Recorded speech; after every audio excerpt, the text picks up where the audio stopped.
નમસ્કાર મિત્રો, SSTV ન્યૂઝમાં આપ જોઈ રહ્યા છો મહત્વના સમાચાર। ભાવનગરમાં મોહરમ મહિનાના પવિત્ર દિવસો દરમિયાન દાઉદી વોરા સમાજની હિસ્બે સૈફી કમિટી દ્વારા માનવસેવા અને સમાજ કલ્યાણની અનોખી પ્રવૃત્તિ હાથ ધરવામાં આવી છે।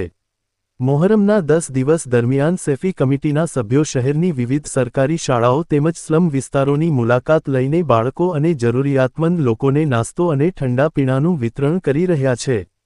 આ સેવાકીય કાર્ય દ્વારા સમાજના વંચિત વર્ગ સુધી સહાય પહોંચાડવાની સાથે માનવતા અને ભાઈચારાનો સંદેશ પણ આપવામાં આવી રહ્યો છે। કમિટીના સભ્યોએ જણાવ્યું હતું કે મોહરમના પવિત્ર દિવસોમાં જરૂરિયાતમંદ લોકોની સેવા કરવી એ એક ઇબાદત સમાન છે। આ પ્રકારની પ્રવૃત્તિઓ દ્વારા લોકોની દુઆ મેળવવાની સાથે સમાજમાં એકતા, પ્રેમ અને સહઅસ્તિત્વની ભાવના વધુ મજબૂત બને છે।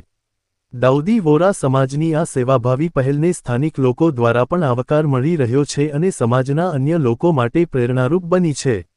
Bureau report, Bhavnagar. તમારું નામ? મોહમ્મદ હુસૈન અસગર અલી ગાંધી। આ હિઝબે સૈફી અમારી કમિટી મોહરમના આવા અફઝલ દિવસોમાં સરકારી સ્કૂલ, ગરીબ બચ્ચાઓ, મુસ્લિમ બિન મુસ્લિમના બચ્ચાઓને અમે કોલ્ડ ડ્રિંક્સ ને નાસ્તો દેવાનું આયોજન કરેલ છે અને કરતા રહીશું।